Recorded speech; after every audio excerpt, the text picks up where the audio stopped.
বছর, তোমার আব্বার 90 বছর। সবাই নতুন জামা কাপড় পরে ঈদগায় চলে যাচ্ছে, আর আপনার আব্বার মা দুতলায় উঠতে পারে না বলে 3 ভাই যুক্তি করে তোমার ছোট ভাইয়ের বাড়ির সিঁড়ির তলাতে মশারি টাঙিয়ে জায়গা করে নিয়েছে। খাট নেই, এমনি মেঝের উপরে একটু কম্বল বিছিয়ে তোমার আব্বা মা থাকে, তোমার মা একদিকে, তোমার আব্বা একদিকে। সবাই যখন ঈদগায় চলে গেল, তখন তোমার মা আস্তে আস্তে করে পেচ্ছাপ পায়খানা করা কাপড়টা মেখে তোমার আব্বার কাছে এসে বলছে, আব্দুল্লাহর আব্বা, তুমি নামাজ পড়তে যাবে না? আব্দুল্লাহর আব্বা বলছে, যেতে তো ইচ্ছা করে, কিন্তু পরিস্থিতি জামাতে যেতে দেয় না। কি পড়ে যাব, কাকে ধরে যাব, আমি ঈদগাহ পর্যন্ত যেতে পারবো না। আপনার মা তখন কাঁদো কাঁদো কণ্ঠে বলেছিল, আব্দুল্লাহর আব্বা, এটাই তোমার জীবনের শেষ ঈদের নামাজ হতে পারে, তুমি একটু এদিক ওদিক করে গোসলটা করো। বুড়ো মানুষ এদিক ওদিক করে ঠান্ডা কনে কনে শীতে গোসল করে, তোমার মা গত 2 বছর পিছনে তোমার বড় গুণেদের দেওয়া একটা পাঞ্জাবি ছিল, ওটা বাক্স থেকে বার করে তোমার আব্বার গায়ে পরিয়ে দিয়ে বলেছে, একটু ঈদগাহ পর্যন্ত যাও। কোন রকম নামাজ পড়ে শেষ, সবাই বাড়ি চলে এসেছে। তোমার আব্বা আস্তে আস্তে আস্তে আস্তে লাঠি দিয়ে দিয়ে তোমাদের বাড়ির মেন গেটের সামনে বসে আছে। ঈদের দিন বাড়িতে লোক, কুটুম, আত্মীয় স্বজন ভর্তি, সবাই।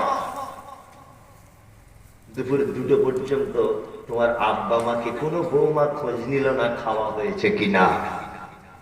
দুপুর 2টো পর্যন্ত বসে আছে। কেন? আজকে তো উচিত ছিল 4 বৌমা আনন্দ করে শাশুড়িকে সুন্দর একটা শাড়ি পরিয়ে একটা সোফার উপরে বসিয়ে রাখবে ঈদের দিন, তাই না? তোমার 4 ভাই কাঁধে করে নিয়ে বগলের তলা দিয়ে তোমার আব্বাকে ধরে, একজন আব্বার জামা ধরবে, একজন লাঠিটা ধরবে, আর একজন আনন্দ করে ঈদগাহে নিয়ে যাবে। এই অবস্থা হওয়ার কথা ছিল কি ছিল না? ছিল। কিন্তু তোমার আব্বা মায়ের বিপরীত অবস্থা কেন? হ্যাঁ, আমার জানা মতে পৃথিবীর সব থেকে বদমাইশ মহিলা হচ্ছে তোমার মা, সব থেকে বড় অপরাধী হচ্ছে তোমার মা। আর তোমার আব্বার থেকে খারাপ লোক আর এই রংপুরি এলাকা থেকেও নাই। ওই বদমাইশির কারণে আজকে সাজা হচ্ছে। তোমার আব্বা মায়ের একটা দুটো বদমাইশিটা বলি, বলবো? বলি। তোমার মা হচ্ছে এই গ্রামের সব থেকে পর্দানাশীল মহিলা, সব থেকে পর্দানাশীল। জীবনে কোনোদিন কোন পরপুরুষের সামনে তোমার মা মুখ তুলে কথা বলবে না। তুমি যখন পেটে ছিলে, তোমার মা হাসপাতালে গেছে দেখাতে, ডাক্তার বাবু বলেছে পেটের বাচ্চার যে কন্ডিশন, তাতে করে বাচ্চা এখনই ডেলিভারি করতে হবে, তাছাড়া বাচ্চা মারা যেতে পারে। তোমার মা তখন, যে মা পরপুরুষের সামনে মুখ দেখাতো না, সেই মা উলঙ্গ হয়ে হাসপাতালের বেডে পরপুরুষের সামনে শুয়ে পড়েছিল। তোমার মা লজ্জা করেনি। তোমার মতো অপদার্থ বেটাকে জন্ম দিতে গিয়ে তোমার মায়ের জীবনের প্রথম অপরাধ, যে মা পরপুরুষের সামনে মুখ দেখাতো না, ওই মা তোমার মতো অপদার্থ বেটাকে জন্ম দিতে গিয়ে হাসপাতালের বেডে পরপুরুষের সামনে উলঙ্গ হয়ে শুয়ে পড়েছিল, একবারও লজ্জা করেনি। এটা তোমার মায়ের জীবনের 1 নম্বরের বড় ভুল। তোমার মায়ের জীবনের বড় ভুল, তোমার মায়ের হাঁটু পর্যন্ত তোলা কালো কুচকুচে মাথার চুল। পাড়ার মেয়েরা তোমার মায়ের মাথার চুল দেখতে আসতো, কিন্তু তোমার মা তোমার মতো অপদার্থ বেটাকে জন্ম দিতে গিয়ে হাসপাতালের বেডে কালো চুলগুলো লাল রক্তে জমাট বেঁধে গিয়েছিল। এটা তোমার মায়ের জীবনের 2য় বড় অপরাধ। তোমার মায়ের 3 নম্বরের অপরাধ, তোমার মা ছিল তোমার নানার এক বেটি, এত আদরের দুলারি, জীবনে কোনোদিন ইনজেকশন পর্যন্ত দিতে পারত না ভয়ে। ব্লেড দিয়ে তোমার মা কোনোদিন হাতের নখ পর্যন্ত কাটতে পারত না। কিন্তু তুমি যখন পেটে ছিলে, তোমার মা ডাক্তারের কাছে গেছে, ডাক্তার বাবু বলছে বাচ্চাটা সোজা ভাবে থাকার কথা, পেটের ভিতরে বাচ্চা এইরকম ভাবে লেগে গেছে।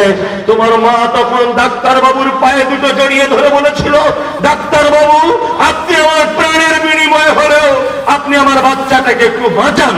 ডাক্তার বাবু সেদিন ধারালো ছুরি নিয়ে তোমার মায়ের হাঁসের ডিমের মতো, তোমার মায়ের দেশি মুরগির ডিমের মতো সাদা চকচকে আয়নার মতো পেটটাকে ধারালো অস্ত্র দিয়ে কেটে তোমার মতো অপদার্থ বেটাকে বার করা হয়েছিল। সেই যে তোমার মায়ের সিজার করা, সেই যে তোমার মায়ের পেট মোটা সূচ আর সুতো দিয়ে সেলাই করা হয়েছিল, আজও পর্যন্ত তোমার মা 85 বছর বয়সে তোমার বাড়ির সিঁড়ির তলার মশারির ভিতরে তার ব্যথা অনুভব করে।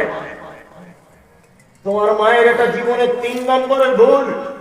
তোমার মায়ের 4 নম্বরের ভুল, চিকিৎসা বিজ্ঞানীরা বলেছে প্রত্যেক বাচ্চা তার মায়ের প্রতিদিন 8 বার করে দুধ পান করে, একবার 250 গ্রাম করে দুধ পান করে। কোরআনের ভাষাতে 30 মাস দুধ পান করাতে হয়। 50 টাকা যদি গরুর দুধের কেজি অনুযায়ী মায়ের দুধের যদি কেজি ধরি, তবু একটা মা 90,000 টাকার দুধ পান করায় তার বাচ্চাকে। তোমার মায়ের ভুল অনেক জীবনে রয়েছে। তোমার আব্বাকে জানো তো? তোমার আব্বা হচ্ছে ওই বদমাইশ লোকটা যাকে তুমি এখন বৃদ্ধাশ্রমে দেওয়ার চেষ্টা করছো। তুমি যখন রংপুরের দামি স্কুলে পড়তে, তোমার আব্বার জমি জমা নেই, তোমার আব্বা রিক্সা চালক, তোমার আব্বা এই কনকনে শীতে মেন রাস্তার ধারে ঠক ঠক ঠক ঠক করে কাঁপছে, রিক্সাতে বসে পাতলা একটা চাদর গায়ে দিয়ে ঢাকা থেকে নাইট কোচ বাস আসবে, একজন প্যাসেঞ্জারের মাল নামবে, তার বাড়িতে পৌঁছে দিয়ে তোমার আব্বা 200 টাকা পাবে, কাল সকালে তোমার স্কুলের ফিস দিতে হবে। এই কারণে পাতলা চাদর গায়ে ঠক ঠক করে কাঁপা পুরুষ মানুষটা তোমার আব্বা। তোমার আব্বা মানে তোমার আব্বা ঢাকায় রাজমিস্ত্রি কাজ করত। তোমার আব্বার বয়স 60 বছর। তোমার আব্বার মশলাপাতি বালি সিমেন্ট ইট নিয়ে 2 তলাতে উঠতে পারতো না, তবুও থরথর করে কাঁপতে কাঁপতে উঠতো। হঠাৎ করে তোমার মা একদিন ফোন দিয়ে বলেছে, আশরাফুলের আব্বা, আমাদের বেটা একটা সাইকেল কিনতে চাইছে, সবাই সাইকেলে স্কুলে যায়। তোমার আব্বা 10টার সময় 50 টাকা করে টিফিন খরচা পেত মালিকের কাছ থেকে। টিফিন খরচাটা জমিয়ে জমিয়ে জমিয়ে জমিয়ে 5,000 টাকা জমা করে তোমার মায়ের বিকাশে পাঠিয়ে দিয়ে বলেছিল, এটা আশরাফুলের একটা পুরাতন সাইকেল কিনে দিও। এই অপদার্থ পুরুষটা, এই বদমাইশ পুরুষটা হচ্ছে তোমার বাপ। তুমি যাকে আজকে বৃদ্ধাশ্রমে তোমার চিন্তা ভাবনা করছো। কোরআন এদের ব্যাপারে কি বলে? কোরআন বলছে, ইয়াসালুনাকা মাযা ইউনফিকুন কুল মা আনফাকতুম মিন খাইরিন ফালিল ওয়ালিদাইন ওয়াল আকরাবিন ওয়াল ইয়াতামা ওয়াল মাসাকিন ওয়া বনিস সাবিল ওয়া মা তাফআলু মিন খাইরিন ফাইন্নাল্লাহা বিহি আলিম।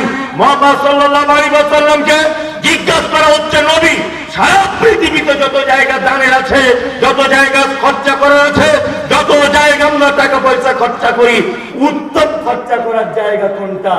আল্লাহ নবীকে বলছেন, নবী প্রশ্নকারীদেরকে বলুন, মা আনফাকতুম মিন খাইরিন ফালিল ওয়ালিদাইন।